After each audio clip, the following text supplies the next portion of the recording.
What if humanity was never meant to evolve naturally, at all? What if the oldest written words describe our creation as an act of engineering? Beneath the dust of southern Iraq, where heat shimmers across endless sand, fragments of clay wait. They are small, no larger than a paperback book. Their surfaces carry wedge-shaped marks pressed into soft clay thousands of years ago. Each mark is a word. Each word is a memory. And some of those memories describe something that should not be possible. They describe the creation of humanity by beings the Sumerians called the Anunnaki, gods who descended from heaven, mixed divine essence with earthly clay, and shaped workers to serve them. The story is not presented as metaphor. It is told with the precision of a recipe. Before we journey too far into these ancient instructions, take a moment please. Like this video and subscribe, but only if you find yourself drawn to mysteries. The kind of history that refuses to stay buried. The kind that whispers from clay, patient and strange. And if you are still here, leave a comment below. Tell me where you are in the world right now. Tell me what hour you are keeping as you listen to this. I like to imagine these stories unfolding across time zones, carried softly into sleep wherever you happen to be. Now, let us begin. The tablets were not discovered all at once. They emerged slowly across more than a century of excavation and scholarship. The first fragments came from the ancient city of Nippur in the 1880 seconds. Nippur was one of the most important religious centers in ancient Mesopotamia, a city sacred to Enlil, the chief god of the Sumerian pantheon. Its ruins rise from the desert in southern Iraq, halfway between modern Baghdad and Basra. For thousands of years, pilgrims traveled there to worship. Kings built temples there to legitimize their rule, and scribes kept careful records on clay tablets. American archaeologists, funded by the University of Pennsylvania, arrived in 1888. Led by John Punnett Peters, an Episcopal clergyman turned explorer, Peters had convinced wealthy donors in Philadelphia that ancient Mesopotamia held secrets that could illuminate the origins of biblical civilization. The donors agreed, providing funds for what would become decades of excavation. The team included Hermann Hilprecht, a German Assyriologist with expertise in cuneiform, John Henry Haynes, the expedition's photographer and surveyor, who documented everything, and dozens of local workers who did the actual digging under brutal conditions. They established camp near the ruins, facing challenges most could not imagine. Summer temperatures exceeded 120 degrees Fahrenheit regularly. Sandstorms buried equipment overnight without warning. Disease was constant, water scarce, supplies unreliable, but they dug anyway, driven by curiosity and conviction, through collapsed walls of mud brick that had stood for millennia, through layers of ash from ancient fires that destroyed libraries, through rooms that had been sealed for 4,000 years, through corridors where priests once walked carrying offerings, and they found tablets, thousands upon thousands of clay tablets, some intact, many shattered into fragments, all covered in wedge-shaped marks that no one could yet read with confidence. The tablets came from temple archives, where religious texts were stored, from scribal schools where students practiced writing, from administrative offices where bureaucrats tracked grain and livestock, from private homes where families kept legal records. They ranged in size from tiny labels to large documents. Some were baked hard by accidental fires that preserved them. Others were soft, crumbling at a touch. The team wrapped them carefully in cloth to protect the fragile clay, packed them in wooden crates filled with straw for cushioning, and shipped them across the ocean to Philadelphia. The journey took months by ship.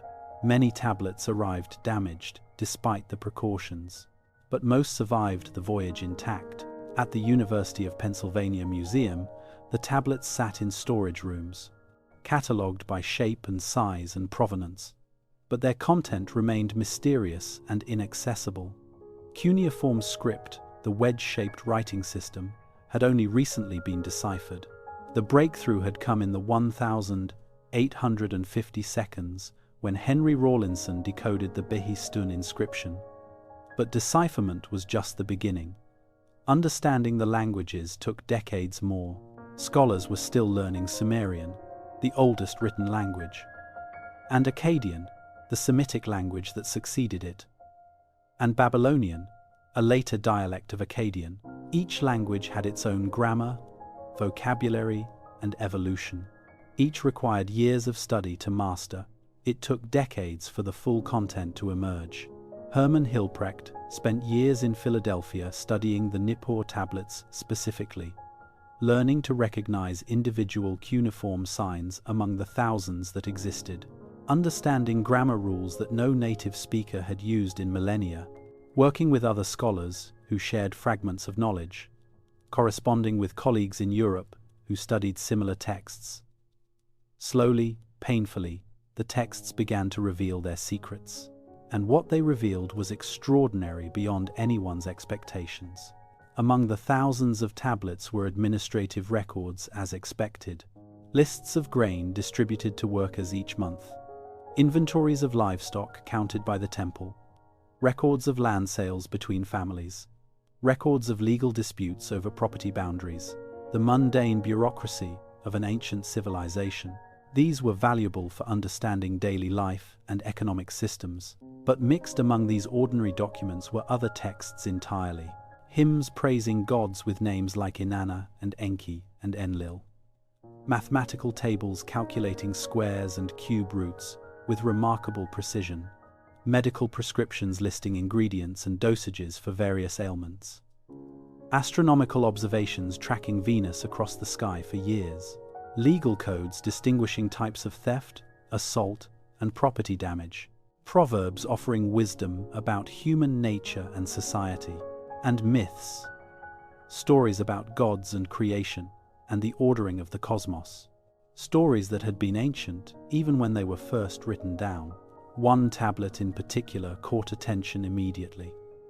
A fragmentary text that described the creation of humanity in startling detail, not as a divine blessing bestowed out of love, not as the pinnacle of creation, the crown jewel, but as a solution to a labor problem.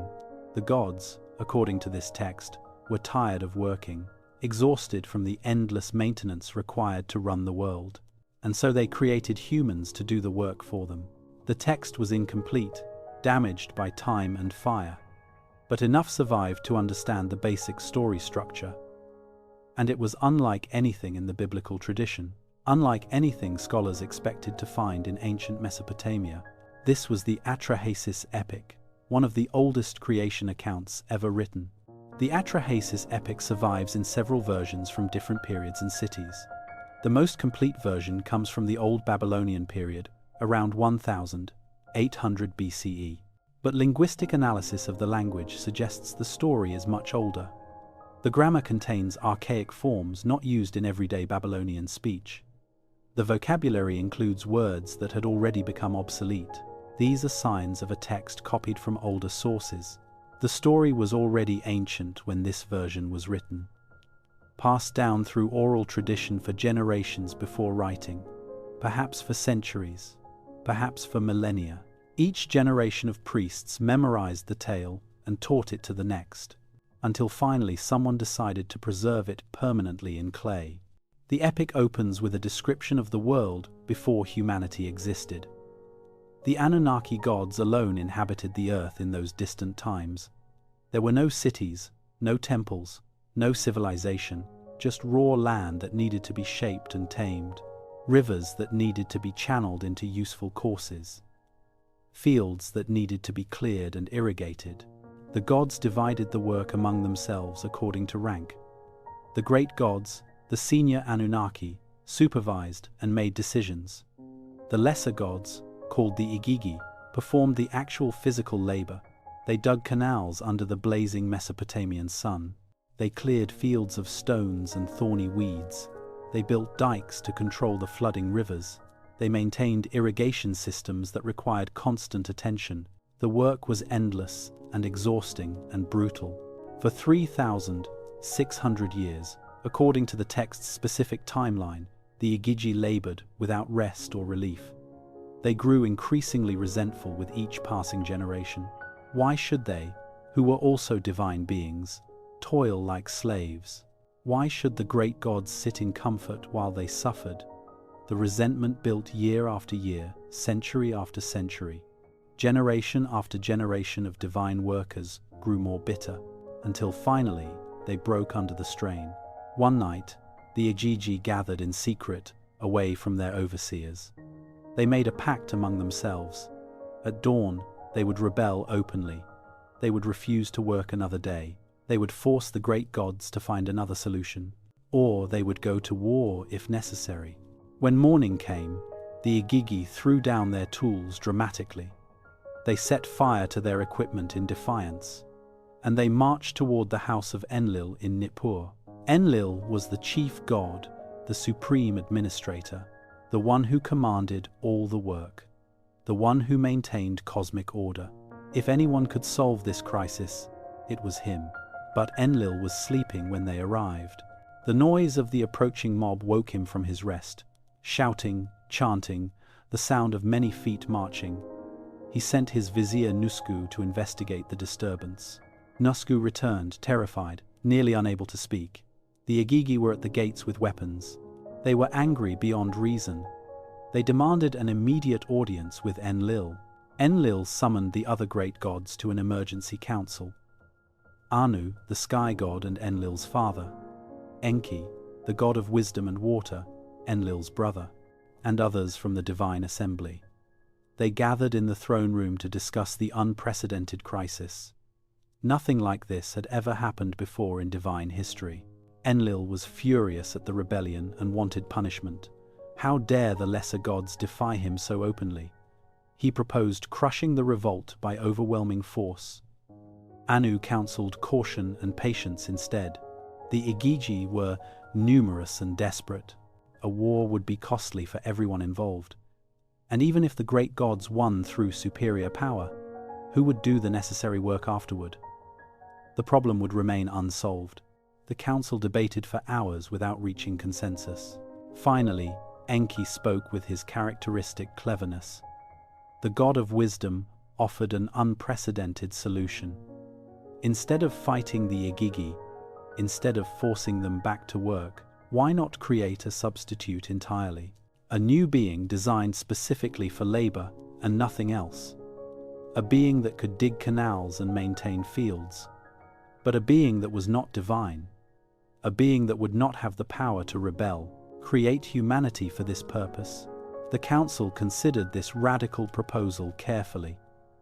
It was unprecedented in every way. No one had ever created a new sentient species before. The very concept was strange and untested. But the alternative was continued conflict with the Igigi, or the great gods doing the physical work themselves. Neither option was acceptable to anyone present. After lengthy discussion, they agreed to try Enki's plan. But the practical question remained. How would this new being be made? Enki explained the process he had devised.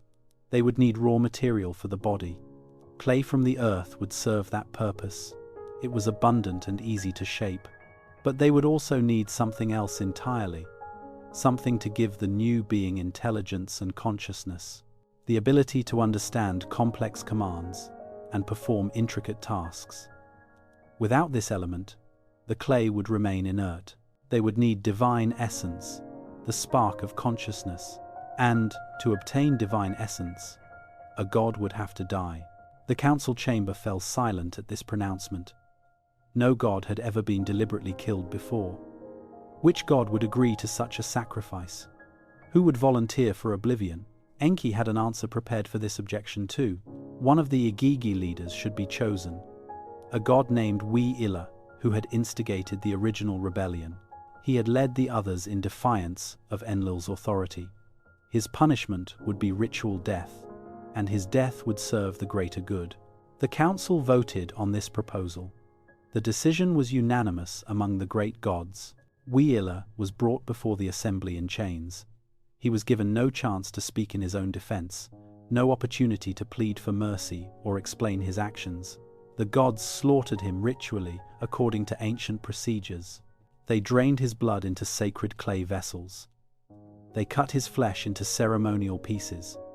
All of this was done with precise ritual movements. Every action had symbolic meaning in the divine order. The goddess Nintu was summoned to perform the actual creation. She was the birth goddess, the mother of all living things. If anyone possessed the knowledge to create life, it was her.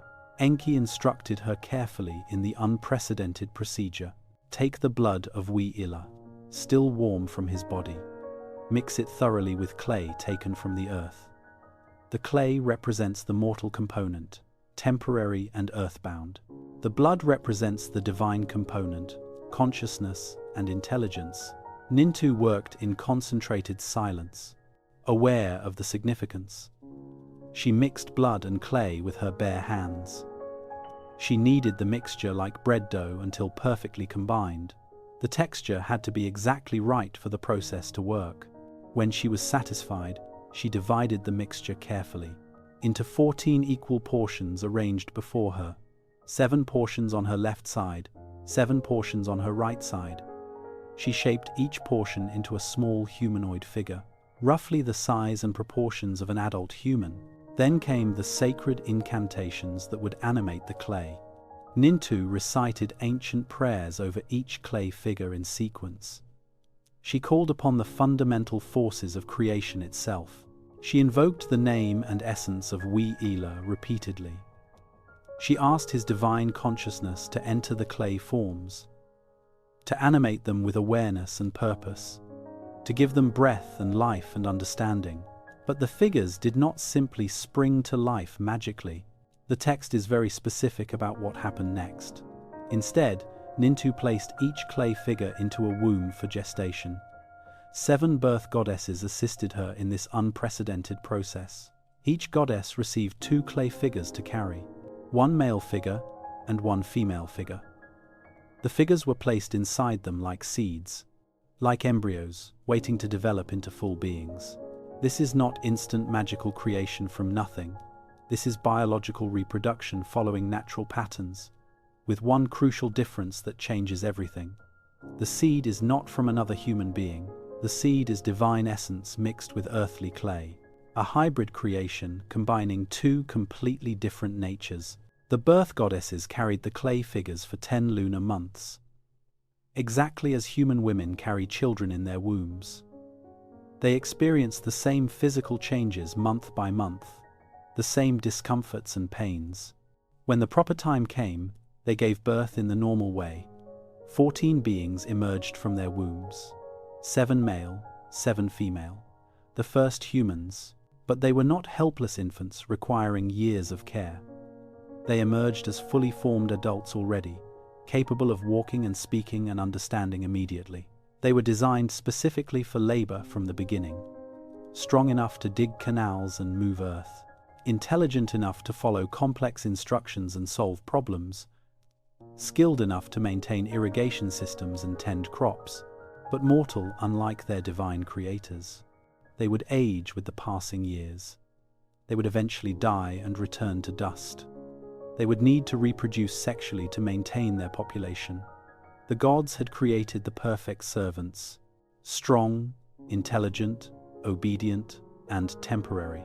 The Igigi were released from their labor immediately. They returned joyfully to their usual divine duties. They celebrated their freedom with feasting and song. The newly created humans took their place in the fields without complaint, digging the canals that needed digging, clearing the land that needed clearing, maintaining the irrigation that sustained everything, doing all the work the gods no longer wanted to do. Humanity was born not from love or divine inspiration, not from a desire to create something beautiful and precious, but from exhaustion and necessity and pragmatic calculation, from a need for servants who would not rebel, from a desire to escape endless physical labor. We were made to serve according to the tablets. That is what the text says explicitly and repeatedly. Across multiple versions of the story, from different cities and different time periods, the core message remains absolutely consistent. Humanity was created by mixing divine blood with earthly clay. We are hybrids by design, part God through Wee-Ila's consciousness, part earth through the clay of our bodies. But here is what makes the story profoundly strange. It does not stand alone as one culture's unique mythology. The creation of humanity from clay, mixed with divine essence, appears in text after text, city after city throughout Mesopotamia, dynasty after dynasty across millennia. The Sumerians told this story in Eridu, their oldest city, in Uruk, their greatest city, in Nippur, their holiest city. The story was taught in every scribal school, recited at every major temple, preserved in every archive. When the Akkadians conquered Sumer around 2300 BCE, they adopted the story wholesale. They translated it carefully into their own Semitic language. They taught it to their children as sacred truth. They incorporated it into their own religious understanding. The story did not die with Sumerian political independence. The Babylonians 1,000 years later included it in their own great creation epic, the Enuma Elish, written around 1200 BCE. In that version, the story is embedded in a larger cosmic narrative. The god Marduk defeats Tiamat, the dragon of primordial chaos. He uses her massive corpse to create the physical world, the sky from one half, the earth from the other. Then Marduk decides to create humanity to serve the gods. He asks the divine council which gods started the rebellion.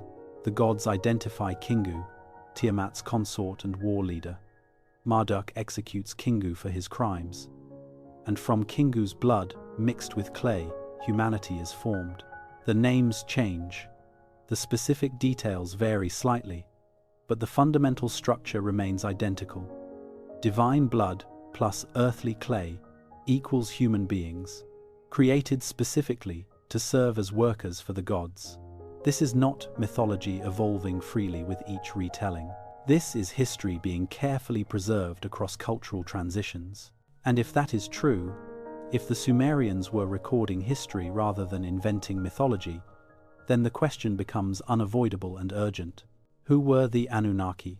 The word itself appears throughout Mesopotamian texts thousands of times across centuries. It is not rare or obscure or mentioned only in passing. It is fundamental to how the Sumerians understood their entire world. The Anunnaki were not abstract cosmic forces existing beyond comprehension. They were not symbols or metaphors for natural phenomena. They were beings with individual names, distinct personalities, and specific roles. The word Anunnaki may derive from two Sumerian terms combined: An, meaning sky or heaven, and Ki, meaning earth or ground, making the Anunnaki literally the offspring of heaven and earth, the children born from the cosmic union between the sky god An and the earth goddess Ki. This etymology appears in several early texts, though some modern scholars debate whether it represents the original meaning or a later theological interpretation imposed on an older term. What is not debatable is how the texts consistently describe them. The Anunnaki were a group of major deities forming a divine council, a supernatural government that governed the entire cosmos.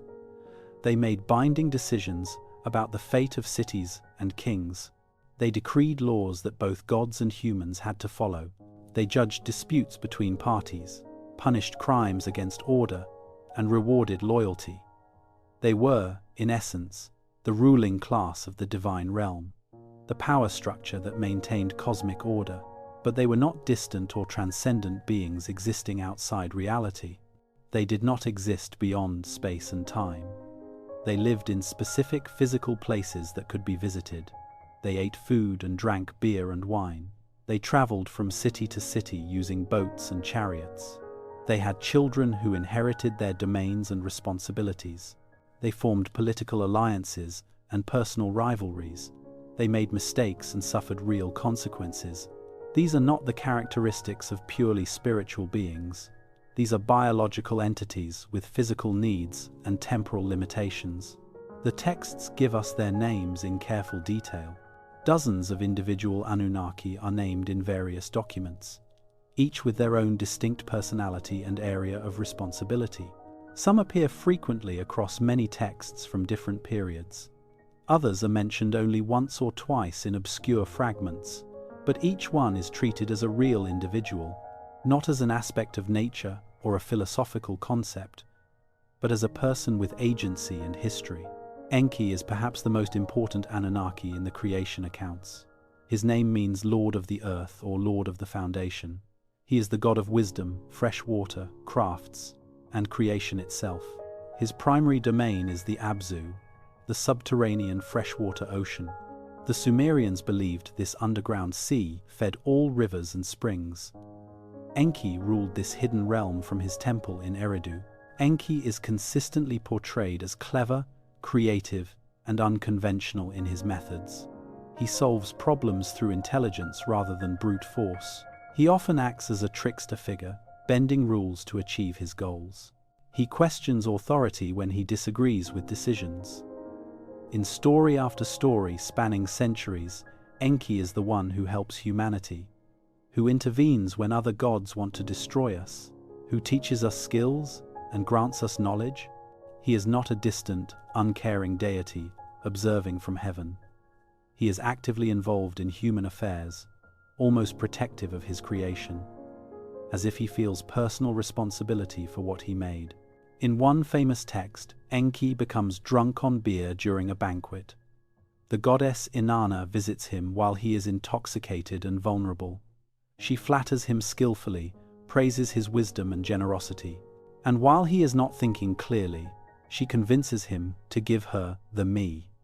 The me are divine principles, or decrees, sacred laws that govern every aspect of civilization, kingship, priesthood, warfare, music, sexual practices, crafts, everything that makes human culture possible. Enki hands them over carelessly without realizing what he is doing. When he sobers up hours later, he is horrified by his mistake. He sends his servants to retrieve the me from Inanna immediately, chase her down, demand their return. But she escapes to her city of Uruk with her prize. She refuses to return them to Enki, and he eventually accepts that he has been outsmarted by her cunning. This story reveals something profoundly important about Enki's nature. Despite being the god of wisdom itself, he makes foolish mistakes. He can be tricked through flattery and alcohol. His judgment can be severely impaired. He acts impulsively without considering consequences. He is not omniscient or infallible. Another text describes the relationship between Enki and the goddess Ninhursag. They live together in Dilmun, a paradise where there is no disease, no death, no aging, no suffering. Enki impregnates Ninhursag with his seed. She gives birth to a daughter. Then Enki impregnates this daughter, his own offspring, who gives birth to another daughter. This incestuous pattern continues for several generations. Each time, Enki fathers children with his own descendants. Ninhursag becomes disgusted by this inappropriate behavior finally. She hides the latest child from Enki's reach and places a curse on him for his violations. He becomes sick, his body failing organ by organ.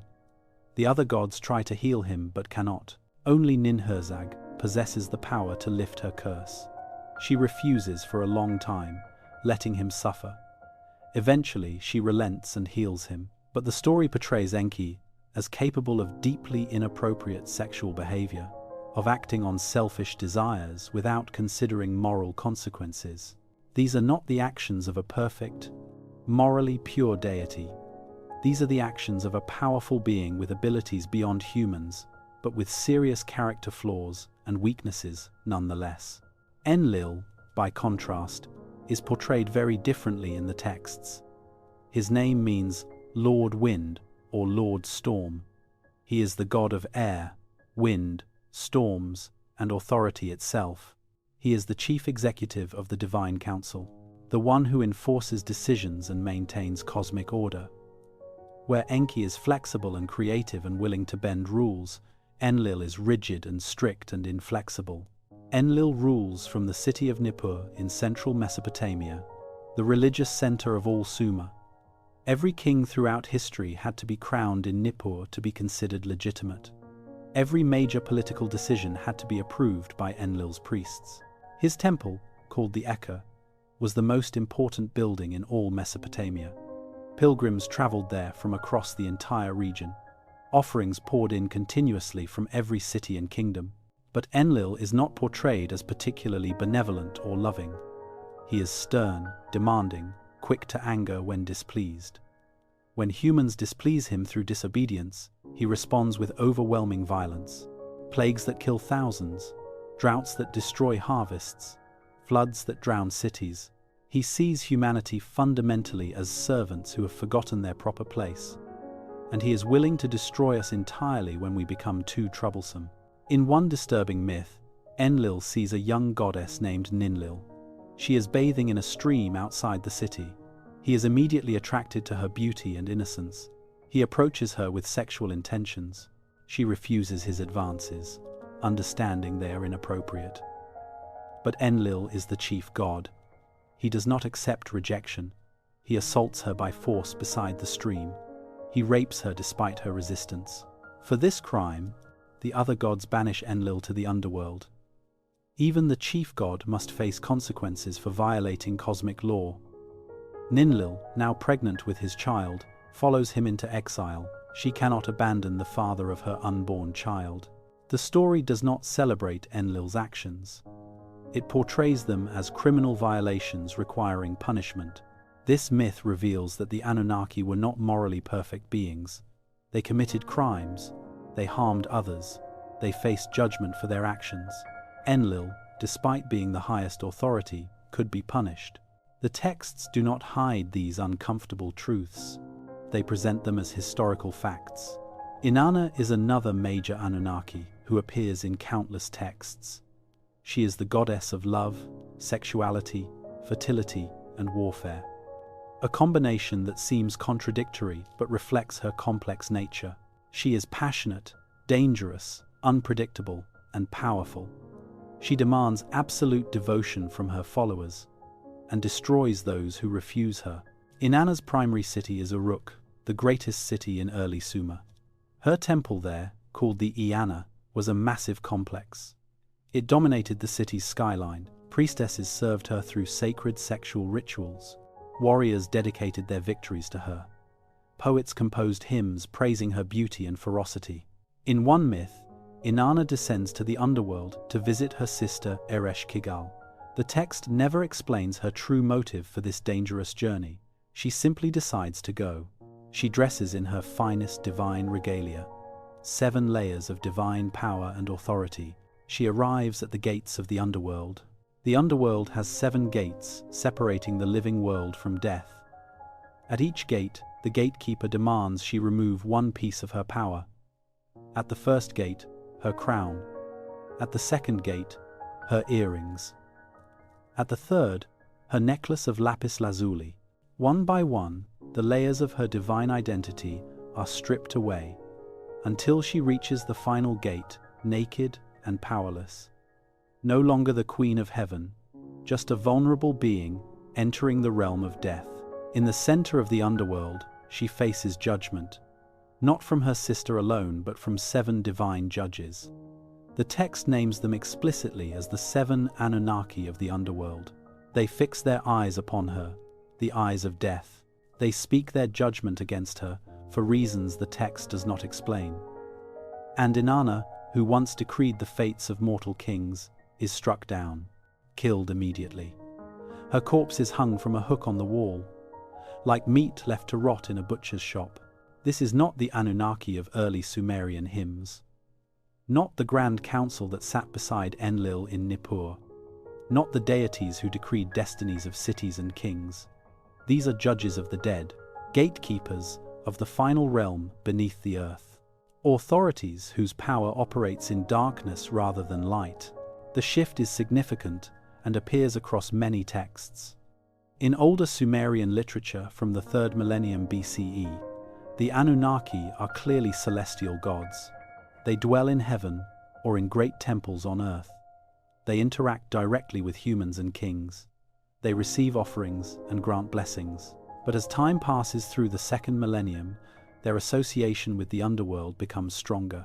By the 1st millennium BCE in Babylonian and Assyrian texts, The Anunnaki are primarily underworld deities, judges who determine the fate of souls after death. Some scholars believe this represents a demotion of older gods. When new religious ideas spread through Mesopotamia, the old gods were pushed down, relegated to lesser roles in the cosmic order. This pattern appears in many cultures worldwide. The Greek Titans overthrown by Zeus and imprisoned in Tartarus, the Irish Tuatha De Danann replaced by newer powers and retreating into hollow hills. Old gods do not disappear, they descend into the earth. But there is another possible interpretation of this shift. What if the Anunnaki actually withdrew to the underworld? What if they retreated from direct involvement with humanity, moving from temples on earth to hidden realms below? The texts describe this transition as if it actually happened, not as theological evolution but as historical event. If the Anunnaki were real beings, not mythological constructs, then their changing role makes sense. Perhaps they decided to withdraw from direct rule. Perhaps conflicts among them forced some into exile. Perhaps they simply grew tired of managing humanity and retreated to subterranean domains where they could live undisturbed. This interpretation treats the myths as corrupted history, events that actually occurred but were misunderstood by later generations. The Anunnaki did not become underworld gods through theological evolution. They physically moved to underground locations.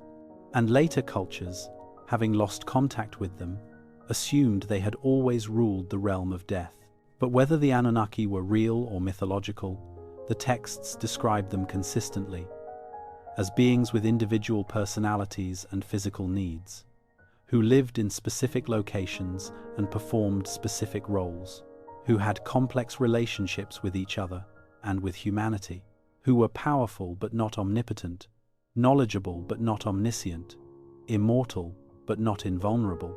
These descriptions do not fit purely spiritual beings.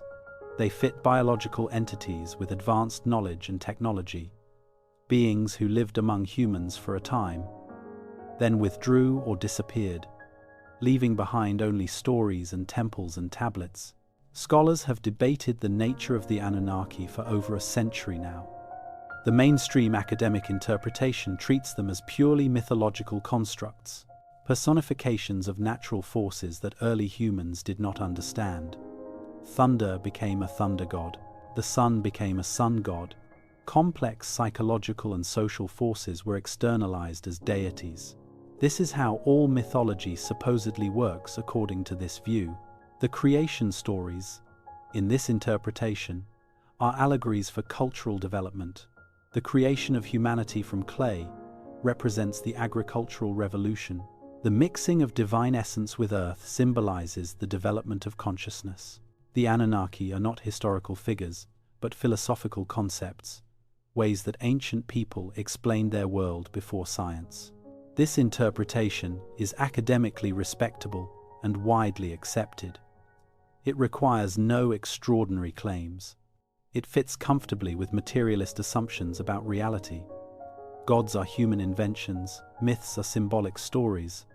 Nothing more needs to be explained. But there are persistent details in the texts that resist this interpretation. The descriptions are too specific and consistent, too procedural rather than poetic. The Anunnaki are described with the same matter-of-fact tone, used for recording grain distributions and legal contracts, not with the flowery language used for obvious allegories. Consider again the account in the myth of Adapa. Adapa was created directly by Enki as a prototype, a test model before the mass production of humanity began. The text describes Adapa as possessing full wisdom but lacking immortality. Enki deliberately withheld eternal life from his design. Adapa was perfect in function, but limited by intentional design. He was a servant optimized for his role, not an equal. The myth describes Adapa's daily duties in meticulous detail. He served as a priest in Enki's temple, the Abzu, in Eridu. He caught fish daily for the divine offerings required by ritual. He baked bread according to sacred recipes. He performed purification rituals at specific times. He maintained the temple grounds and equipment. He was essentially the model human, intelligent enough to understand complex religious instructions, skilled enough to perform delicate ritual tasks, but mortal, bound to a finite lifespan like all his descendants. One day, while fishing in the Persian Gulf, Adapa's boat was overturned. The south wind had risen suddenly, creating dangerous waves. In anger and frustration, Adapa cursed the south wind with words of power. He broke its wing with his curse. The south wind, personified as a divine being, fell injured. It stopped blowing across Mesopotamia for 7 days and nights. This disruption of natural order caught the attention of Anu immediately, the sky god, the supreme father of all Anunnaki. Anu noticed that the wind patterns had ceased completely. He investigated and discovered what Adapa had done. He summoned Adapa to heaven to explain his actions and face judgment. Enki, learning of the summons, became worried for his creation. He called Adapa to him and gave him careful instructions: how to behave in the divine realm among the gods, how to show proper respect without seeming weak. He told him to mourn at the gate to show humility. Most importantly, he warned him not to eat or drink anything offered, fearing it might be the food and water of death, a punishment for disrupting the wind. Adapa followed these instructions precisely and exactly. He traveled to heaven through means the text does not explain. He arrived at the gate mourning as instructed. 2 gods guarded the entrance, Tammuz and Gizida. They asked why he mourned so deeply. Adapa explained he mourned for them specifically, for their absence from Earth where they were needed. This clever answer pleased them greatly. They spoke favorably of him to Anu. Anu, impressed by Adapa's wisdom and diplomatic skill, decided not to punish him. Instead, Anu offered him an extraordinary gift: the food and water of immortality itself, a reward for faithful service to Enki, an acknowledgement of his unique status. But Adapa, following Enki's warning, refused both food and water. He politely declined immortality, believing it was actually poison. Anu was astonished by this refusal. Why would any mortal refuse eternal life? It made no sense. Adapa explained that Enki had warned him not to eat or drink. Anu laughed bitterly at this revelation. Enki, he realized, had deceived his own creation. Whether intentionally or through genuine ignorance, Enki had cost humanity its only chance at immortality. Anu could not force the gift on someone who refused it. He sent Adapa back to Earth, still mortal, and humanity's fate was permanently sealed. The story is profoundly strange and raises troubling questions. Did Enki deliberately keep humanity mortal out of fear? Did he worry what immortal humans might become? Or did he genuinely misunderstand Anu's intentions completely? Did he expect punishment rather than reward? The text does not answer these questions directly or clearly. It leaves them open and ambiguous. This ambiguity suggests the story preserves a real dilemma. A moment when crucial decisions were made with incomplete information. And those decisions had permanent, irreversible consequences for all humanity. If the Anunnaki were purely symbolic, why include such uncomfortable details? Why portray them as confused and making mistakes? Some researchers have taken the texts at complete face value, not as allegory or mythology, but as literal historical record. In the 1970 seconds, a scholar named Zechariah Sitchin proposed a controversial interpretation. Sitchin was not a trained archaeologist with academic credentials, but he read cuneiform independently and studied Mesopotamian mythology extensively for decades. He argued that the Anunnaki were not gods in any supernatural sense, but extraterrestrial beings who came to Earth roughly 450,000 years ago. They came from a distant planet in our solar system, searching for gold to save their dying atmosphere. They established mining operations first in Southeast Africa, where gold was abundant, then expanded to Mesopotamia for additional resources. The labor was grueling, exhausting, dangerous, deep underground. The Anunnaki workers, the Igigi rank and file, eventually rebelled, exactly as the myths describe. And so the Anunnaki leadership held an emergency council. Led by Chief Scientist Enki, they decided to genetically engineer a worker species. They combined their own alien DNA with that of Homo erectus, an existing hominid species already present on Earth. The result was Homo sapiens, modern humans, us. Sitchin's theory, laid out in his book The 12th Planet and numerous sequels, met intense skepticism.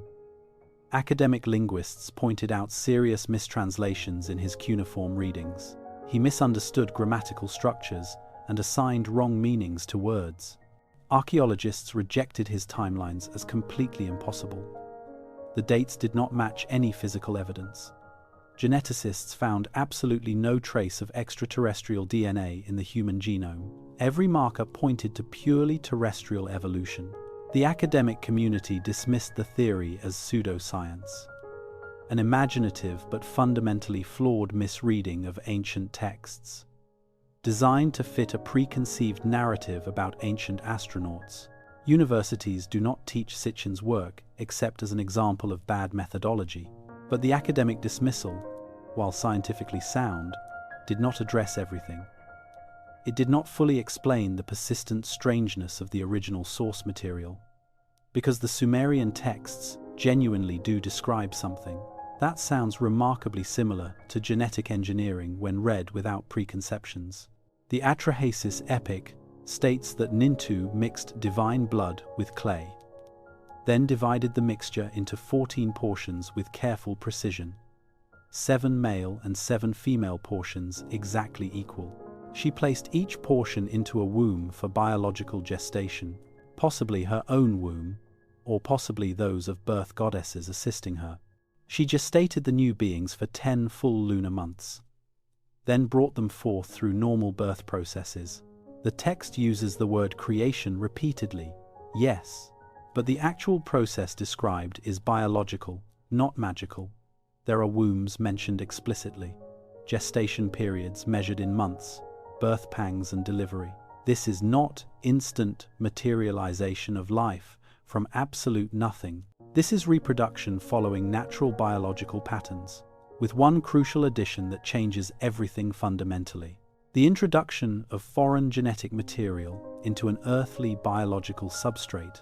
The text describes Nintu chanting over the clay as she works. She speaks ritual incantations, sacred words of power, but she also performs specific physical actions simultaneously, mixing materials with her hands, shaping forms with deliberate movements, placing objects into biological vessels. The incantations may have been the only vocabulary available. To describe a technical process the scribes did not fully understand themselves. Instructions given in advanced technical language they could not translate accurately. So they recorded them as prayers, as magical spells, because that was the only conceptual framework they possessed. Modern readers familiar with in vitro fertilization cannot help but notice the parallels are striking and almost disturbing in their specificity. CRISPR gene editing technology follows similar principles. Take genetic material from one organism, introduce it precisely into another organism's genome, produce a hybrid creature combining traits from both sources. The Sumerians had no vocabulary for genetics or molecular biology. They could not describe DNA, chromosomes, or genetic recombination mechanisms, but they could describe what they physically observed or were told. And what they describe is taking biological material from one being, mixing it carefully with material from another being, and producing something entirely new as a result, a hybrid species. If such a process actually occurred in deep prehistory, if it were explained to early humans in simple terms, the result might sound exactly like the Atrahasis epic, exactly like what we read preserved on clay tablets today. But let us not leap too quickly to extraordinary conclusions here. Let us examine all the available evidence carefully, methodically, as the tablets themselves demand we do. The oldest written version of these creation myths comes from Nippur, dated to around 1800 BCE by archaeological context and paleographic analysis, but the actual content is demonstrably far older than that date. The myths were passed down through oral tradition for generations, possibly for many centuries, perhaps for millennia before writing, then finally committed permanently to clay once the technology existed. Once cuneiform script had been invented and refined, this would place the actual events being described somewhere in deep prehistory, before 3200 BCE, when writing was invented in Uruk, before cities existed in their fully developed form, before Sumer as we know it from archaeology. But how far back does the cultural memory actually reach? Sumerian civilization itself emerged suddenly around 4000 BCE in southern Mesopotamia. It appeared seemingly fully formed with sophisticated systems already functioning, advanced irrigation networks already in place and operational, complex metallurgy already being practiced successfully, monumental architecture already being constructed precisely, writing already being developed systematically. There is no clear developmental phase visible in the archaeological record, no gradual progression from simple to complex that we see elsewhere. The Sumerians seem to arrive on the historical stage already possessing knowledge that should have taken many centuries to develop through trial and error. Archaeologists call this rapid emergence the Uruk period, named after Uruk, one of the first true urban centers. Uruk was one of the largest cities in human history at that time. It was absolutely massive for the ancient world, covering nearly 2 square miles, with an estimated population reaching 50,000 people at its peak, an enormous concentration of humanity for the 4th millennium BCE. The city's temples were architectural marvels that still impress today, built on raised platforms above the floodplain, with massive walls covered in decorative mosaic cones. Thousands of colored clay cones pressed into wet plaster, creating geometric patterns visible from miles away. The labor required was staggering, the planning sophisticated. Uruk had complex sewage systems channeling waste away from residential areas, massive granaries storing surplus grain for lean years, specialized workshops producing pottery, textiles, metal goods, jewelry, scribal schools training professional bureaucrats in writing and mathematics, a fully functioning urban economy supporting tens of thousands. And it had writing from the very beginning of the city. Cuneiform script, the wedge-shaped writing system, was invented in Uruk around 3200 BCE based on the earliest tablets discovered. It is recognized as the oldest writing system in the world, predating Egyptian hieroglyphs by several centuries, predating Chinese oracle bone script by nearly 2 millennia, and from the very beginning, cuneiform recorded more than just economics, more than just taxation, trade, and inventory management. The earliest tablets include not just administrative documents, but also stories, myths, hymns to the gods, stories about the gods who came before humanity, the gods who built the first cities, the gods who created humans to serve them. If the myths are historical records rather than pure fiction, then they describe events that occurred before writing existed, events preserved only through oral tradition for countless generations, passed from memory to memory across centuries or millennia, finally written down once the technological capability existed, once clay tablets and styluses made permanent records possible. This would place the creation of humanity, described in the texts, somewhere in deep prehistory, long before cities, before agriculture, before settled civilization. But precisely how far back remains unclear and hotly debated. The texts themselves offer tantalizing clues, though interpreting them is extremely difficult. The Sumerian king list provides the most specific chronological framework. It records the reigns of kings from the absolute beginning of time. It states explicitly that kingship was lowered from heaven after a great catastrophic flood. Before the flood, the list names exactly 8 kings who ruled. They ruled for impossibly long periods measured in tens of thousands of years. After the flood, The reigns become progressively shorter but still exaggerated, gradually approaching realistic human lifespans over many successive dynasties. The list is not a unique document found in one location. Multiple copies exist, discovered in different cities across Mesopotamia, Nippur, Larsa, Isin, and others. Each copy varies slightly in minor details and spellings, but all follow the exact same fundamental structure without deviation. Pre-flood kings with impossibly long reigns. A catastrophic flood that divides all history. Post-flood kings with gradually decreasing reign lengths approaching normal. This remarkable consistency across independent copies suggests something important. The list was not invented by one creative scribe making things up. It was carefully copied from much older, authoritative sources, preserved through multiple generations of scribes. Considered established historical fact, not creative fiction or entertainment. The first king listed is Alulim, who ruled in Eridu. His reign lasted 28,800 years, according to the text. The second king is Al-Algar, also ruling in Eridu. His reign lasted 36,000 years. The third king is Enmenluana. His reign lasted 43,200 years. The numbers continue in this astronomical pattern throughout, always multiples of 3,600 without exception. The Sumerian Shah, a fundamental unit representing long cosmic cycles. Some scholars believe these numbers encode astronomical periods rather than individual lifespans. The precession of the equinoxes, perhaps, or cycles of major planetary conjunctions. Ways to mark vast epochs of time, when human lifespans were inadequate as measuring tools. If the king list encodes genuine astronomical knowledge, then it suggests something profound. Someone was observing the night sky long enough to recognize these cycles. The precession of the equinoxes takes roughly 26,000 years to complete one full cycle.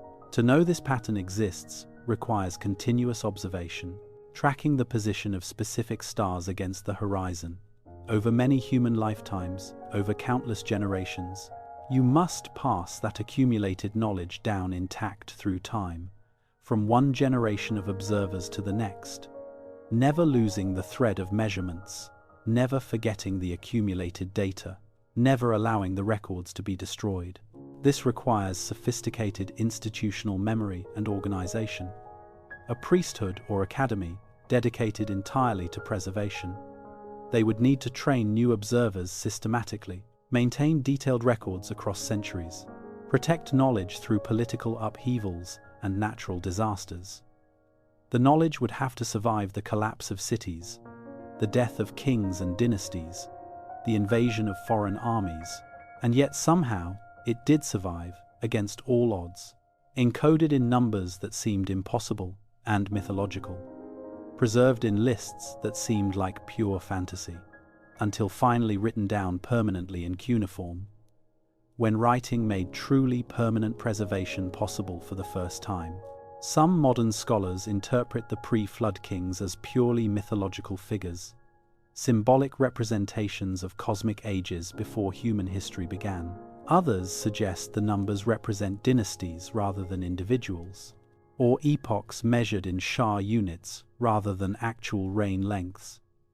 But the text itself treats them as completely literal fact, as real kings who actually ruled for the stated durations, and it places the Great Flood at a specific pivotal point, the catastrophic dividing line between the age of gods and the age of humans, between impossible timescales and comprehensible history.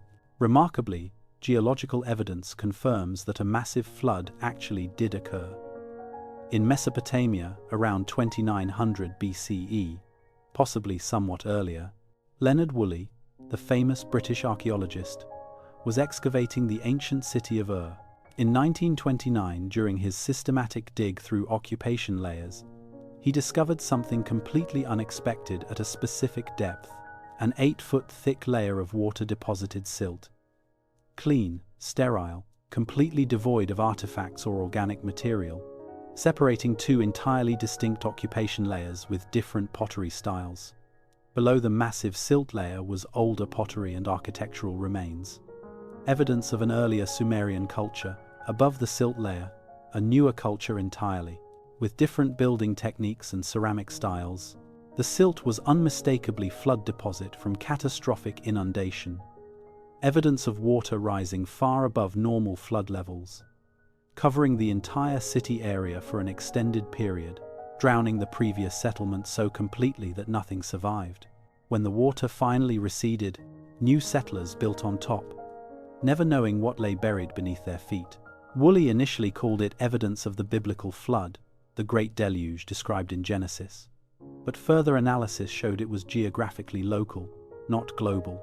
The flood that specifically drowned the cities of Sumer, the flood that became the defining catastrophic trauma of Mesopotamian cultural memory and mythology. Woolley was not alone in finding flood evidence throughout the region. Other excavations across southern Mesopotamia revealed similar geological layers.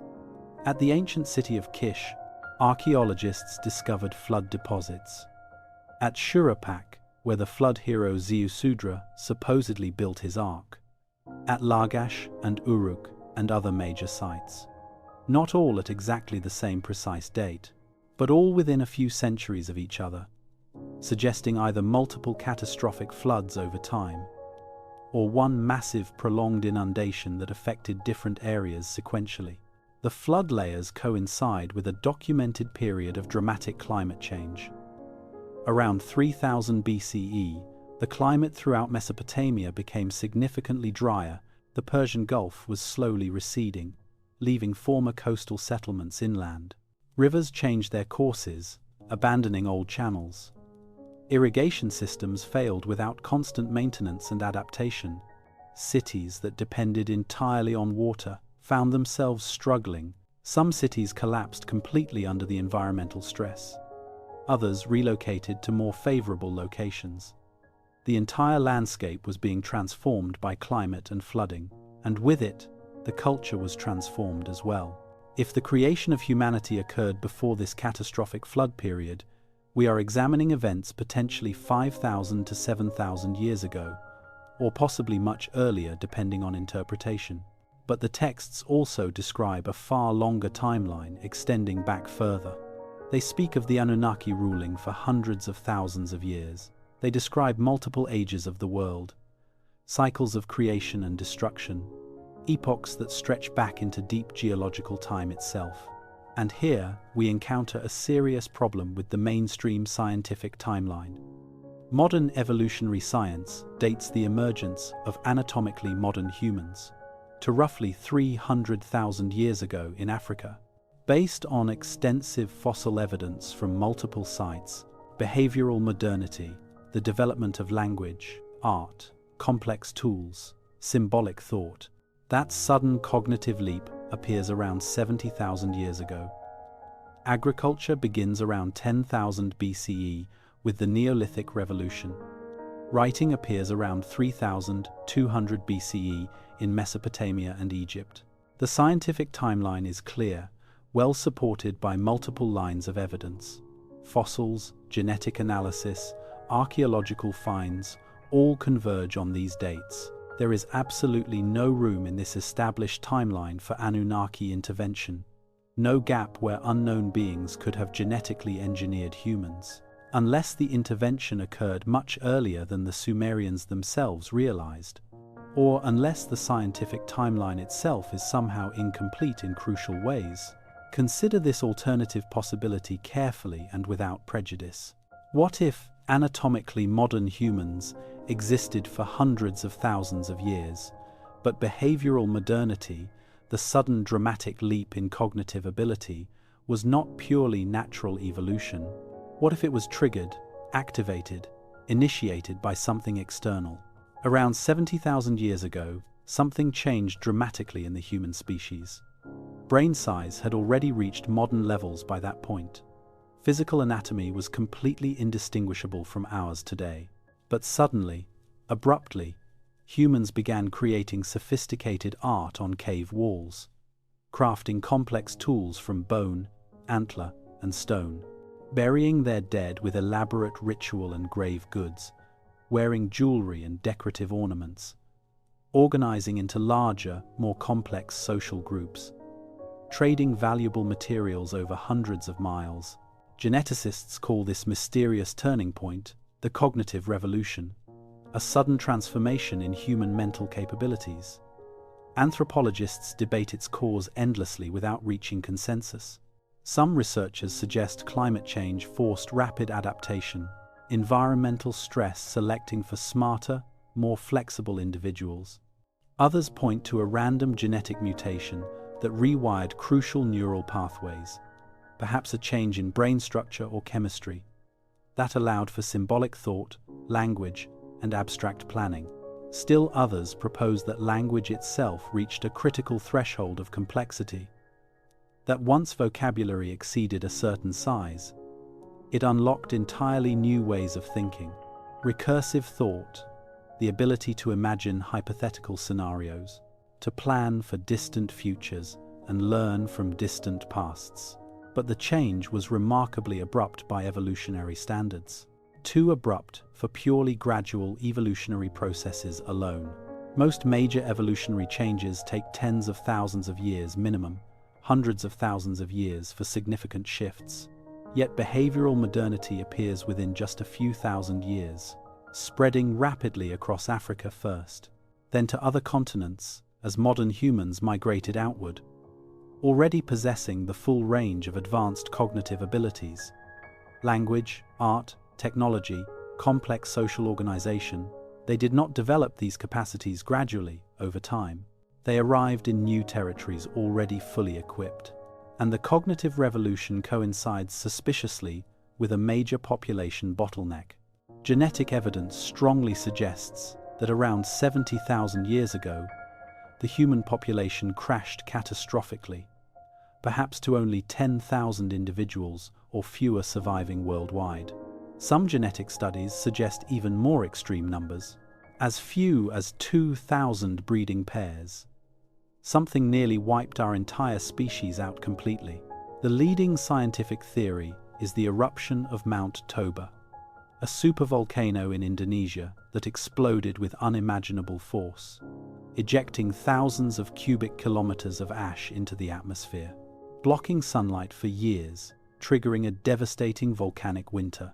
Global temperatures dropped by many degrees, plants died from lack of sunlight and cold, animals starved as ecosystems collapsed, and humans, dependent on the entire food web, faced extinction.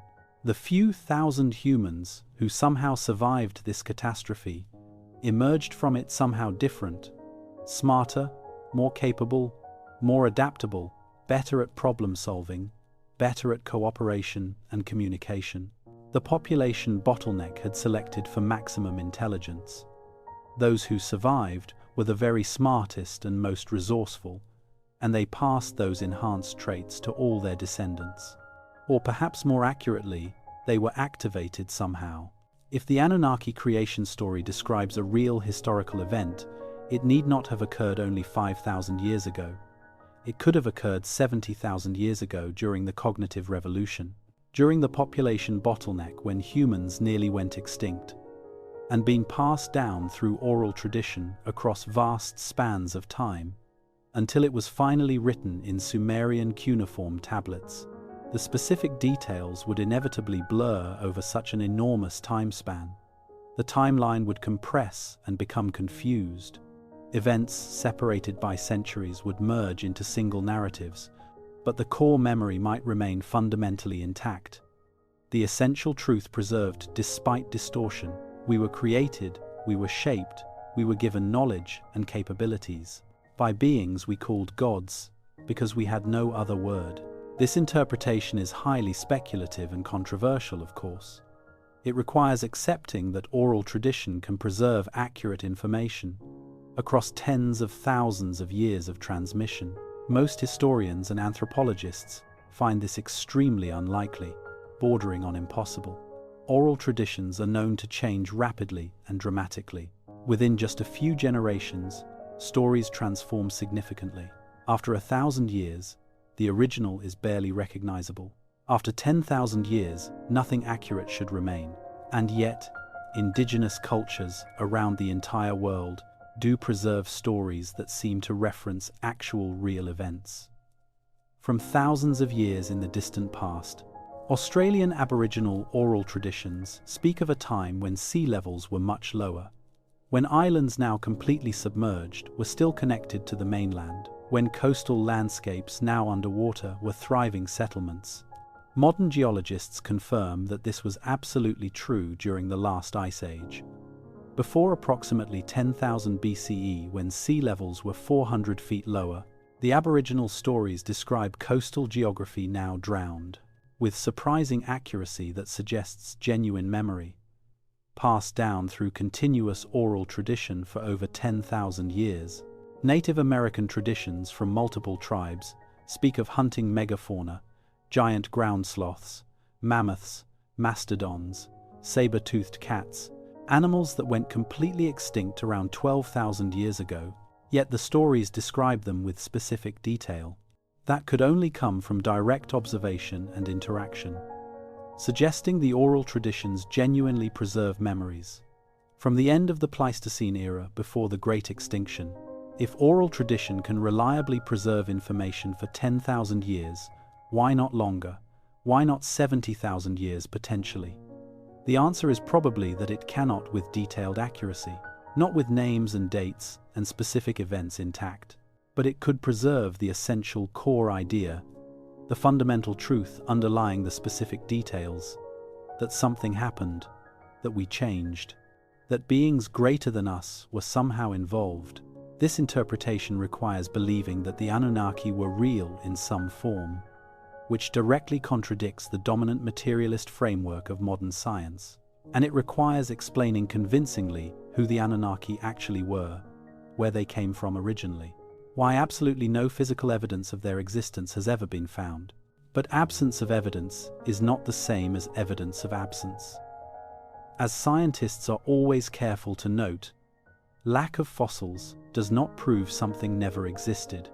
It only proves we have not found fossils yet, and the texts themselves strongly resist being simply dismissed as pure fantasy, because they describe not just creation in abstract terms, but detailed consequences and ongoing relationships between creators and the created beings.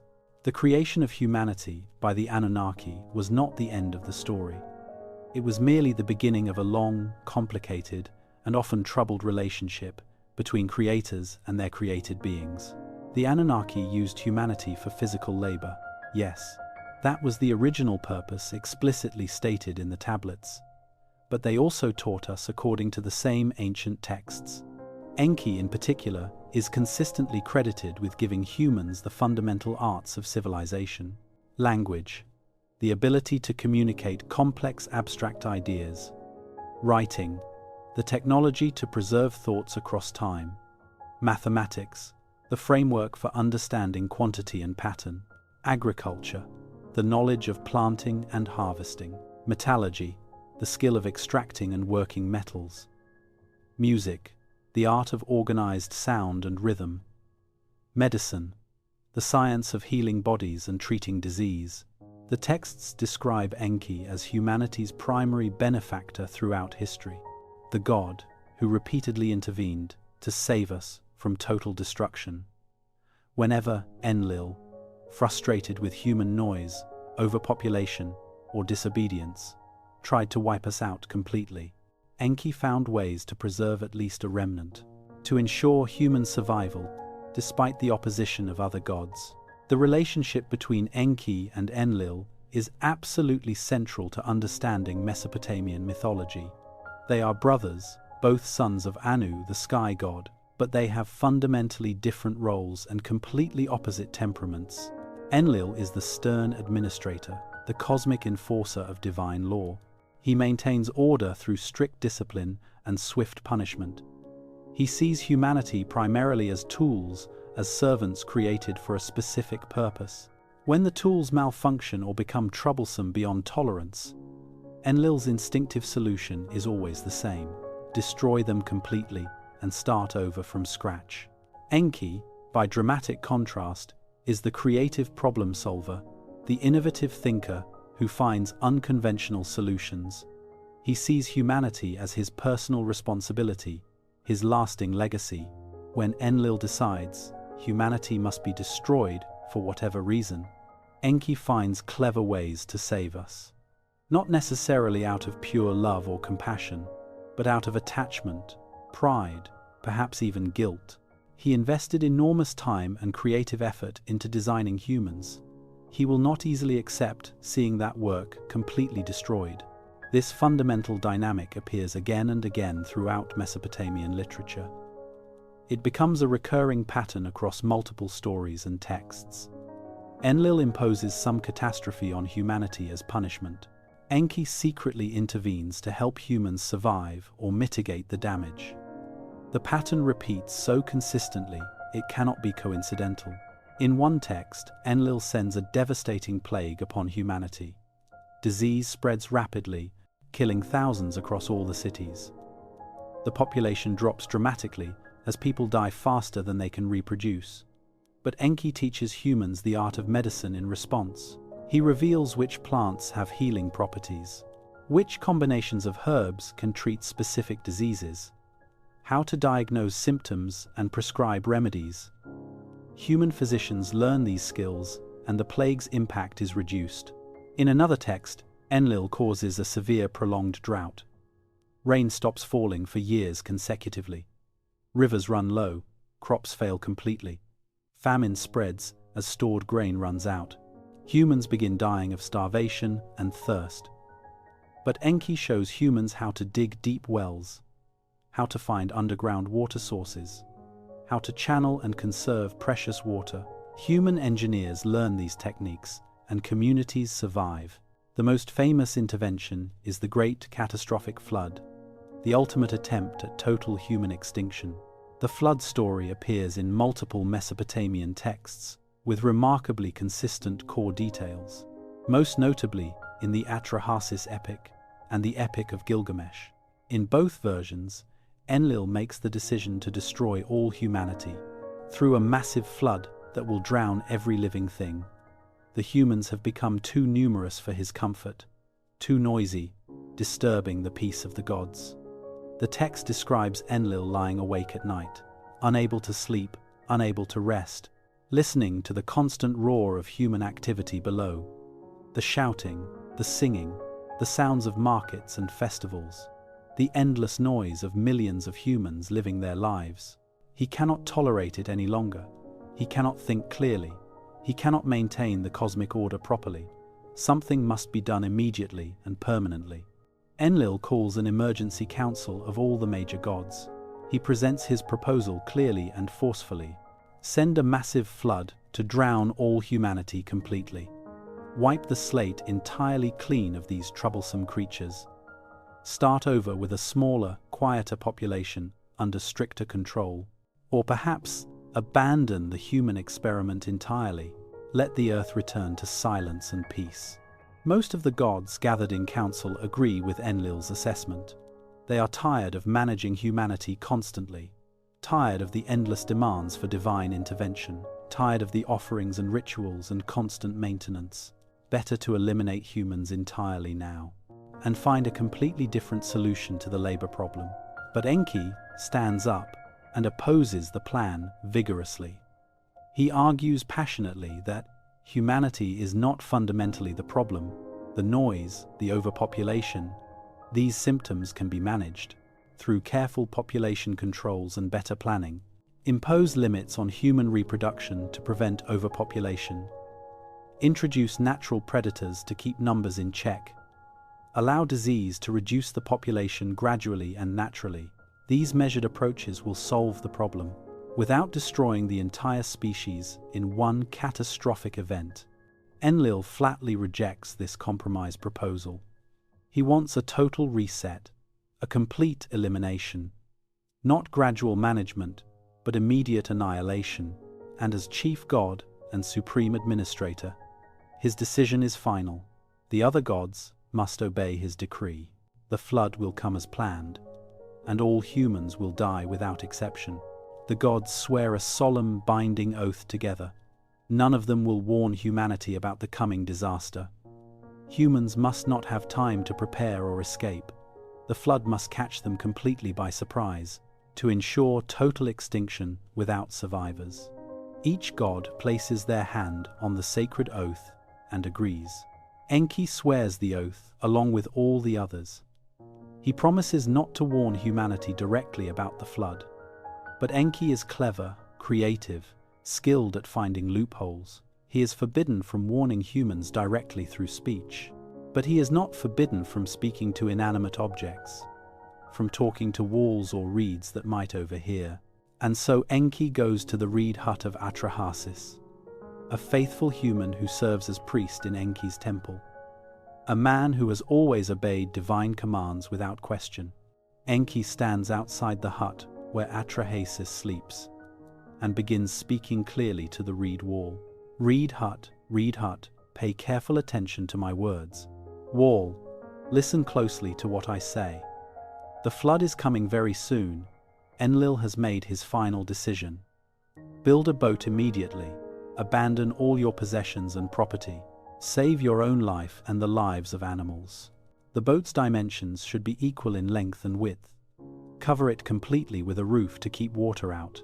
Atrahasis, sleeping inside the hut, hears every single word clearly.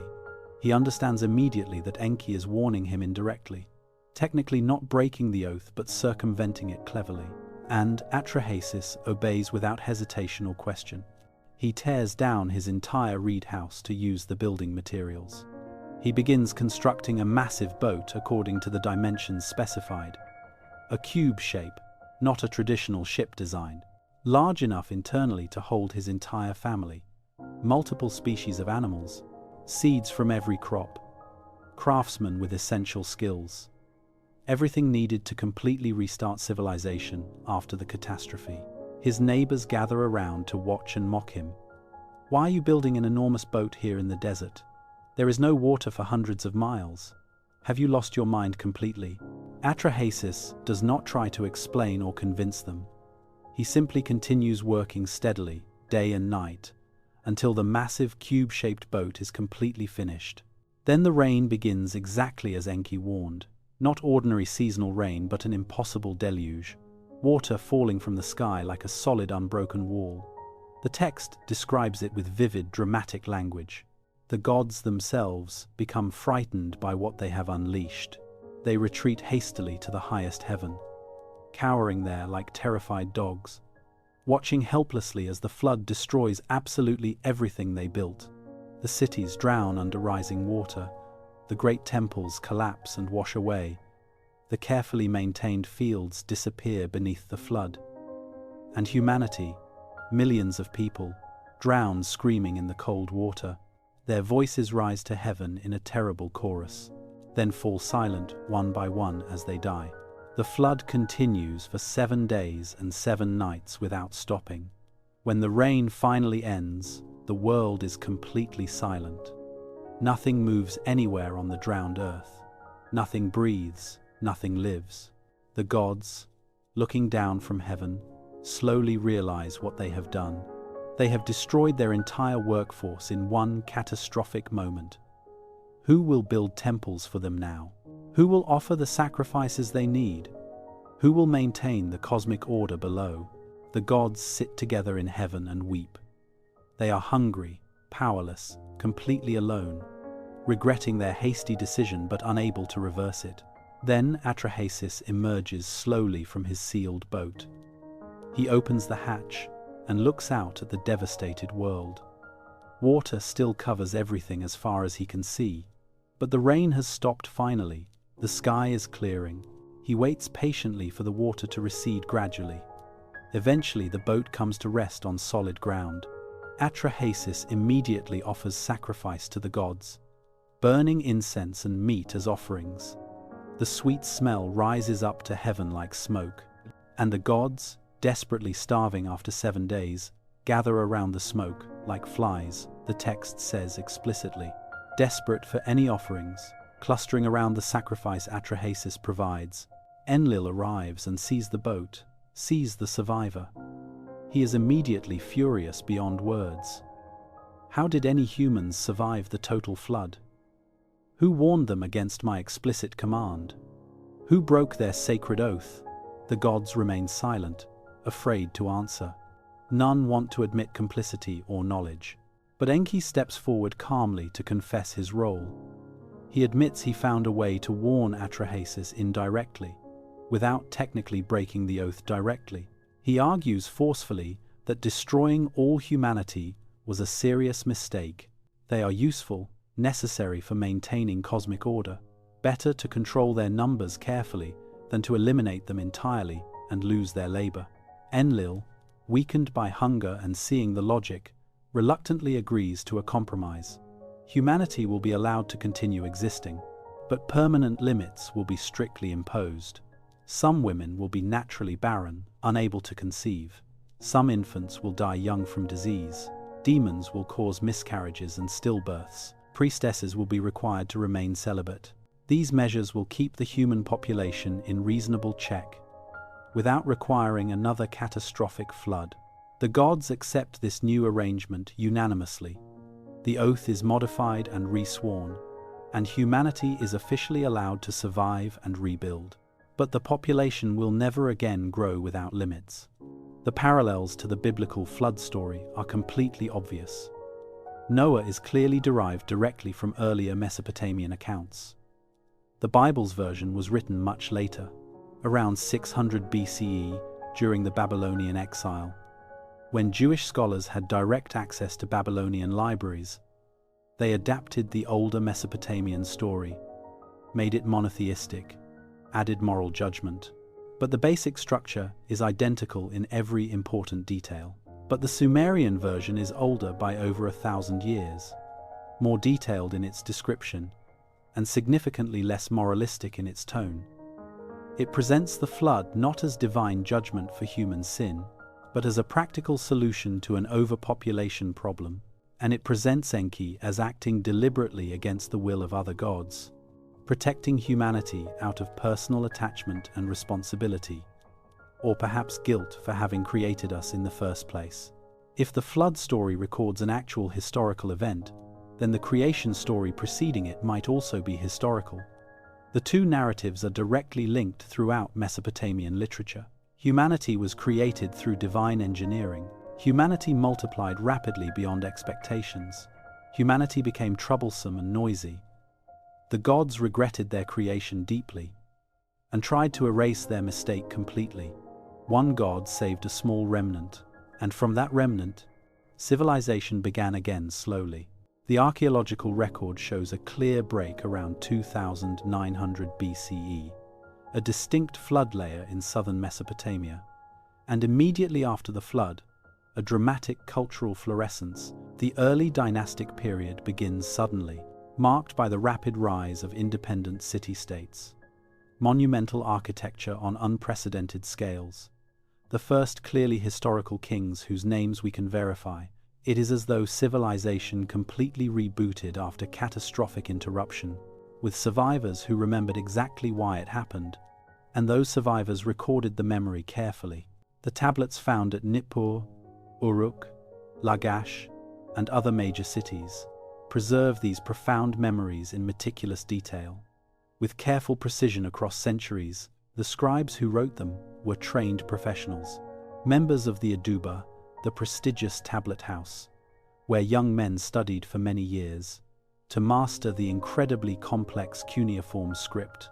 Writing was absolutely not a casual skill in ancient Sumer. It required memorizing hundreds of individual signs, understanding complex grammar and syntax, practicing endlessly on clay until achieving perfection. The scribes were the intellectual elite of Sumerian society, trusted completely with preserving the most important knowledge, the knowledge that defined their entire civilization. And they deliberately chose to preserve these specific stories, not as entertainment or creative fiction, but as sacred authoritative history, the true account of human origins and purpose. The creation of humanity by the Anunnaki was not some fringe belief, not a minority sect's unusual theology. It was completely orthodox, mainstream doctrine, accepted universally by everyone. Temples were dedicated specifically to Enki as the creator. Elaborate rituals reenacted the creation annually. During major religious festivals and ceremonies, priests recited the myths publicly during these festivals, ensuring each new generation heard the story directly, learned the account of their true origins. The Sumerians built their entire cosmological worldview around one central idea: that humans were created specifically to serve the gods, and that unequal relationship, though fundamentally unjust, was the absolute foundation of cosmic order. The gods needed humans to work for them. Humans needed the gods to sustain the world around them. To serve the gods faithfully was to fulfill one's fundamental purpose. To abandon the gods was to invite complete chaos. This worldview shaped Sumerian society profoundly at every level. The temple was always the center of every city. The literal house, where the god physically dwelled, the king was considered the god's direct representative on earth, chosen specifically to manage the divine estate properly. The common people were the god's workers, obligated to provide offerings regularly, to maintain the temple buildings and grounds, to perform the rituals that kept cosmic machinery running. In exchange for faithful service, the gods provided essential protection, fertility for crops and livestock, order and stability. It was a transactional relationship fundamentally, not based on love or faith in the later religious sense, but on mutual dependence and practical necessity. The gods genuinely needed humans to work for them. Humans genuinely needed the gods to sustain the world. But underneath this practical arrangement was a much deeper belief that humanity was not a natural species, that we were deliberately made, that our very existence was the result of intentional intervention by beings far greater than ourselves, by the Anunnaki gods. This core belief persisted long after Sumer fell to conquest. The Akkadians adopted it completely wholesale. The Babylonians refined and expanded it over centuries. The Assyrians carried it north into new territories. Even the Hebrews, who emerged later in the Levant, inherited clear echoes in their own creation story in Genesis. God forming Adam from the dust of the ground, breathing life directly into him. A clear parallel to Enki mixing clay with divine essence. The Bible's version is monotheistic, heavily moralistic and simplified, but the underlying structure is absolutely identical. The pattern exactly the same in every important way. Humanity is made from earth and spirit combined. We are hybrids by design, and we are not the result of random chance. Modern science offers a completely different account, of course. Evolution by natural selection explains the gradual development of Homo sapiens from earlier hominid ancestors. Over millions of years of slow change, random genetic mutations, filtered by environmental pressures, gradually producing the traits that define modern humans.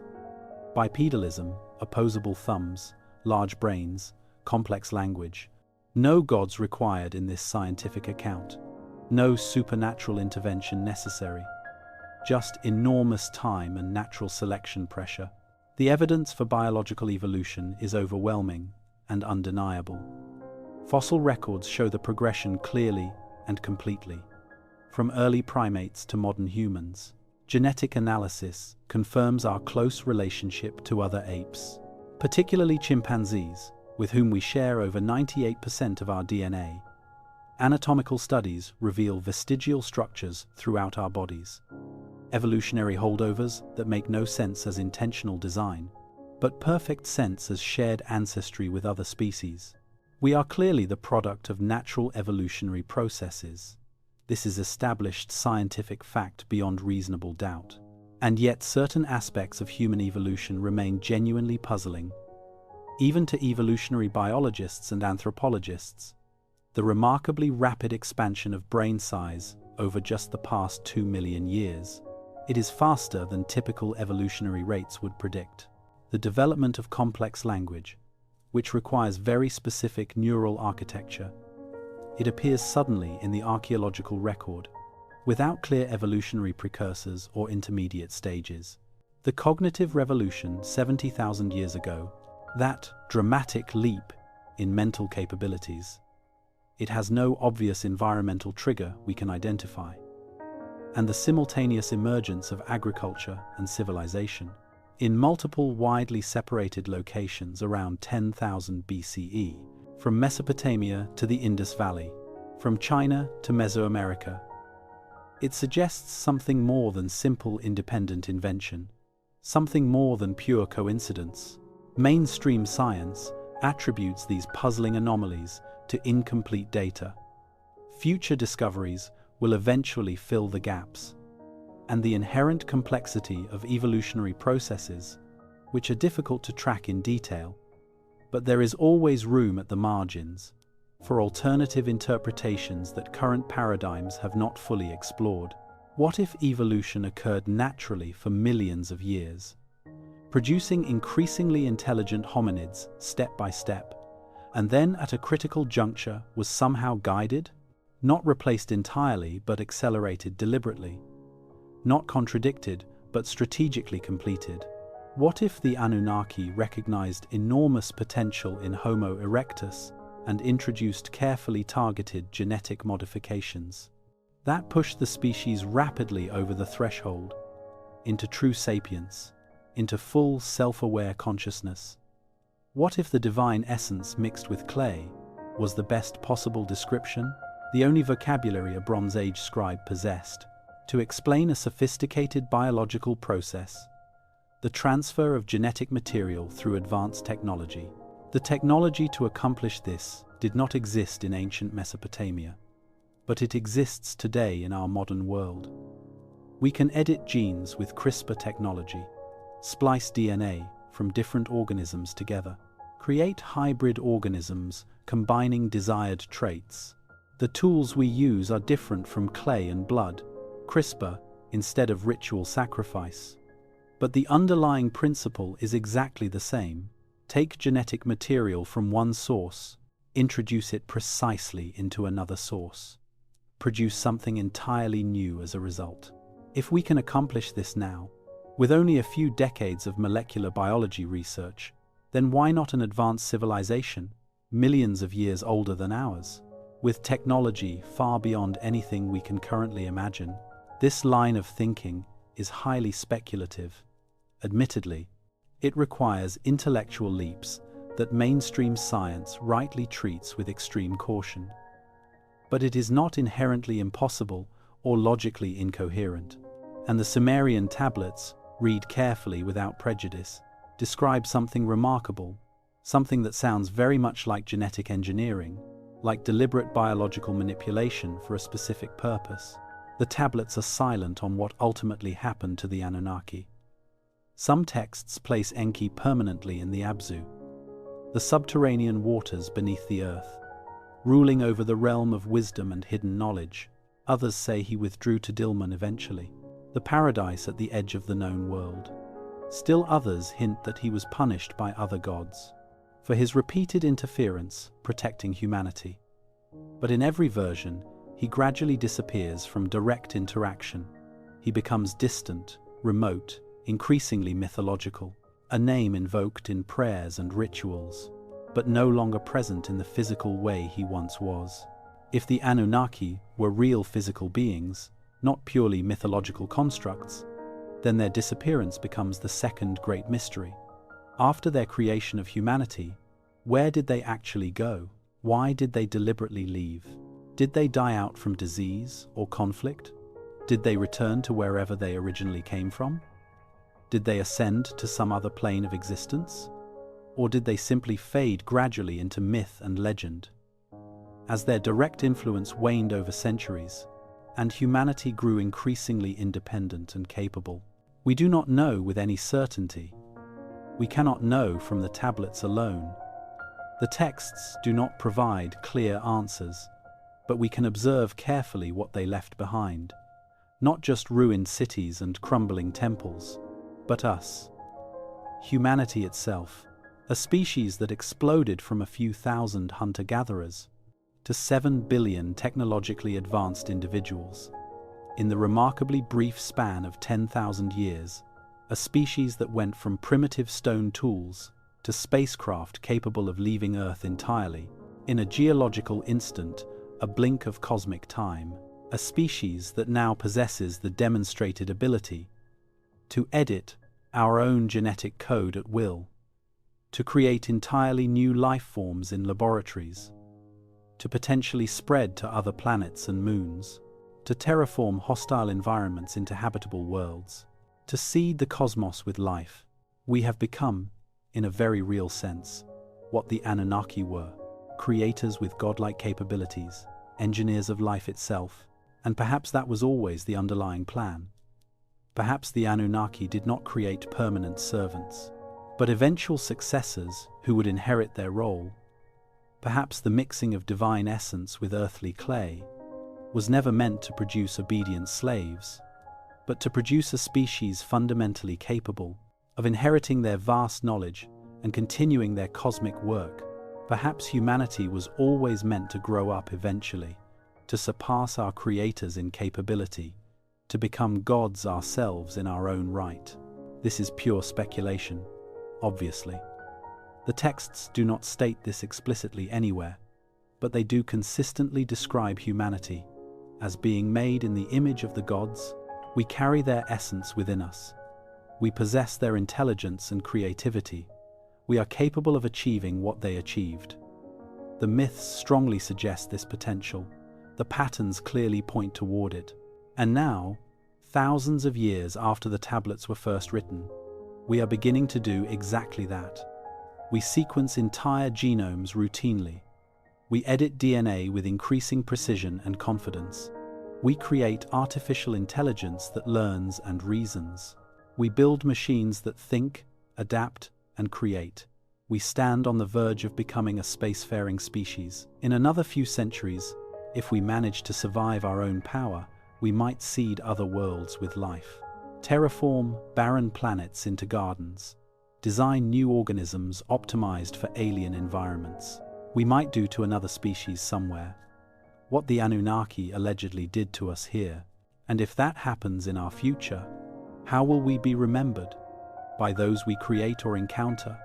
As gods descending from the heavens? As aliens with incomprehensible technology? As genetic engineers with godlike abilities? Or as something else entirely, depending on the vocabulary and conceptual framework of those who witness our arrival? The Sumerian tablets sit in museums now, behind protective glass barriers, under carefully controlled temperature and humidity. Scholars continue studying them patiently, deciphering the wedge-shaped marks, reconstructing damaged grammar, translating ancient myths into modern languages. The work is painstaking, slow, frustrating. Many tablets remain fragmentary and incomplete. Many texts exist in multiple contradictory versions. Meanings shift subtly across dialects and time periods. But slowly, very slowly, the picture becomes clearer. The Sumerians genuinely believed they were created. They believed the creators were real physical beings, called the Anunnaki by name, and they believed those beings taught them everything that made civilization possible, whether that belief was literally true, completely false, or something between, remains an open and contentious question. Mainstream science firmly rejects it as pure mythology. Alternative researchers embrace it as suppressed history. The actual truth, most likely, lies somewhere in the complex middle. The Anunnaki may not have been literal extraterrestrials, performing sophisticated genetic experiments, but they might have been something real nonetheless. An earlier advanced human culture, perhaps. Survivors of a pre-flood civilization who possessed knowledge that seemed godlike to those who came after the catastrophe, a priesthood that carefully guarded ancient wisdom and passed it down through controlled lineages. A metaphor for the mysterious process of cultural evolution, personified as deities, because that was the only framework available, or just possibly exactly what the Sumerians consistently said they were. Beings from elsewhere in the cosmos, who came to Earth for their own purposes, needed workers for some great project, and created us specifically to fill that need, then vanished eventually, leaving us to inherit a world we were originally designed to maintain. The tablets do not lie about their content, but they do not explain everything either. They are fragments of a much larger story, pieces that may never be fully recovered, and yet they endure remarkably. Pressed carefully into clay 4,000 years ago, baked hard in ancient fires, buried under sand and ruin for millennia, dug up by archaeologists, shipped to distant museums, translated by dedicated linguists, and now read by anyone with curiosity and an internet connection. The knowledge persists against all odds. The story survives across vast time. The question echoes across millennia. Who made us? And why? The Sumerians had a clear answer. We were made by the Anunnaki deliberately to serve as workers for divine projects. The labor was hard and endless. We grew numerous beyond expectations. The gods regretted their creation deeply and tried to destroy us completely. One god saved a small remnant, and from that remnant we rebuilt everything. Civilization rose again from the ruins, this time without direct divine management. We were left entirely to ourselves, and we thrived remarkably. If that story is even partially true, then humanity is not merely the product of evolution. We are also the product of conscious intention. We were designed for a specific purpose, and while we may no longer serve that original purpose, we retain all the capabilities it gave us: the intelligence, the creativity, the adaptability, the fundamental ability to shape the world. We are, in that profound sense, the children of the Anunnaki, orphaned perhaps by their departure, abandoned possibly to our own devices, but still here after all this time, still building, still creating, still remembering, however dimly, where we came from. The wind moves silently across the ruins of ancient Sumer. In the hours before dawn, when the world holds its breath, it carries dust that was once magnificent temples, once great palaces housing kings, once the homes of ordinary people who believed they were created by gods. The clay tablets lie buried still beneath the sand, some still undiscovered after millennia, waiting patiently for the next archaeologist to brush away the accumulated dirt and bring their words back into the light.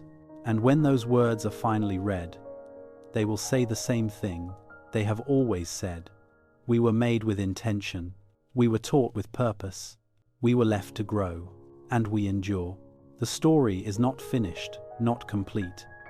It continues in every human being alive today, carrying DNA that stretches back through an unbroken chain to those first Sumerians, and beyond them into the mists, to the moment when clay and divine essence were mixed.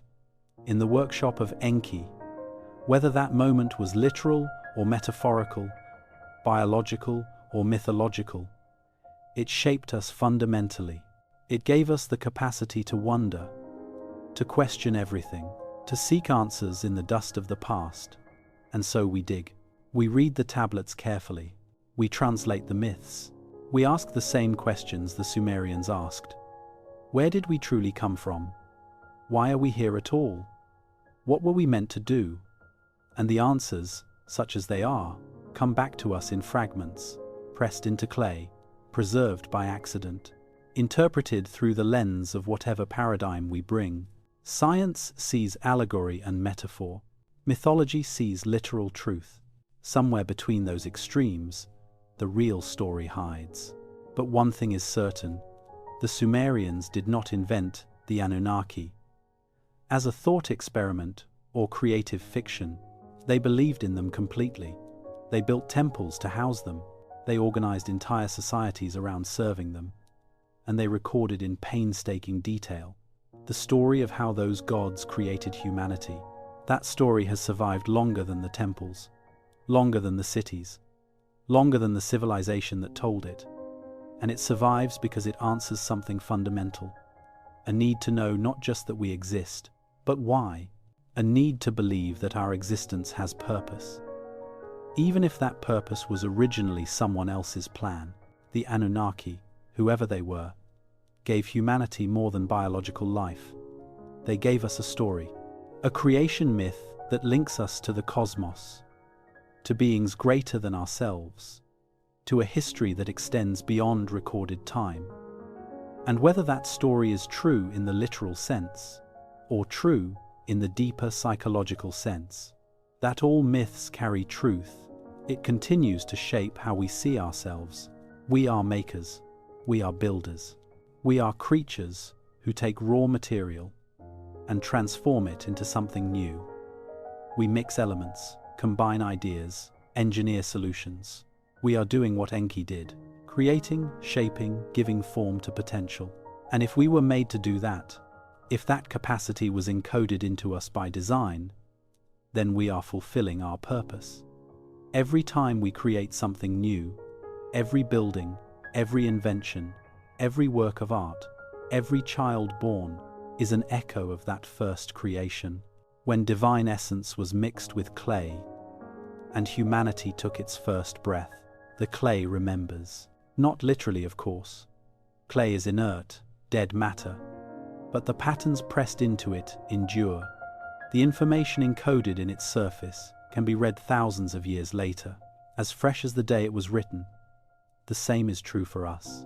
The patterns encoded in our DNA, in our neural architecture, in our capacity for language and thought, carry information from the past. Not conscious memory, but structural memory, the way a building remembers the blueprint it was built from. Even if the architect is long dead, we are the blueprint of the Anunnaki. Their design, implemented in flesh, and whether they intended us to remain servants forever, or to grow into something more, we have done the latter. We have exceeded expectations. We have become, in our own right, a creative force. Not gods, perhaps, but not mere clay either.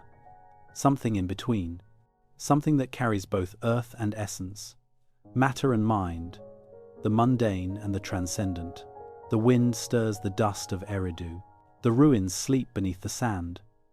The temples are silent. The gods departed. The offerings long since ceased. But the tablets remain, and in those tablets, pressed with care, by scribes who believed every word they wrote, the story endures. We were created. We were taught. We were tested. And we survived.